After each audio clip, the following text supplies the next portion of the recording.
सर्वप्रथम तो हम ये बता देते हैं कि जीवन तो सभी लोग जी रहे हैं। एक जीवन हमारा कुछ वर्षों में पूर्ण हो जाएगा। आने वाले समय में हमारे को कोई 10 साल, कोई 20 साल, कोई 50 साल हमको याद कर सकता है। हम ऐसा कोई कार्य कर कर जाए जीवन में कि अनादिकाल तक हमें लोग याद रखें, या हमारे कार्य को याद रखें। हमें नहीं भी याद रखेगा तो हमारे किए हुए कार्य को याद रखे। मंदिर निर्माण करना ये सृष्टि में किसी भी मतलब बहुत कम लोगों के भाग्य में होता है कि हम मंदिर का निर्माण कर सकते हैं। स्वयं से कोई व्यक्ति मंदिर का निर्माण नहीं कर सकता है।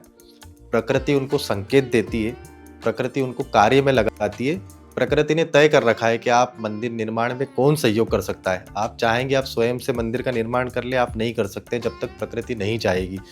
आपके मन में ये बात आई है कि आप इतनी दूर देश के इतनी दूर में 10 महाविद्याओं का, गणेश जी का, भैरव जी का मंदिर का या उनका मूर्ति का स्थापना करेंगे तो ये अनंत काल तक मतलब हमारी इस जीवन में तो तर जाएंगे। हम इस जीवन से तो हमारी बहुत सारी इस सब चीज़ों से विकार दूर कर देंगे भगवान। आने वाले कई जन्मों तक हमें, हमारे बच्चों को, आने वाली कई पीढ़ियां इस सुख को भोगेगी जो आज हम कार्य कर जाएंगे। अब हम दान स्वरूप में हम चाहते हैं कि भैया कोई दान स्वरूप करे, तो दान हम अलग अलग प्रकार से ले सकते हैं। हम तन का दान ले सकते हैं, मन का दान ले सकते हैं और धन का दान ले सकते हैं। तन का दान ले सकते हैं कि हम जब मंदिर का निर्माण करेंगे तो हमारे मंदिर में कोई आके अपना समय दे दे, उसको निर्माण में हमारा समय दे दे। तो वहाँ पर आपके यहाँ पर ये पॉसिबल नहीं है। फिर भी अगर कोई दे सकता है तो उसका अनंत काल तक उसका बहुत सारे पाप कट जाते हैं।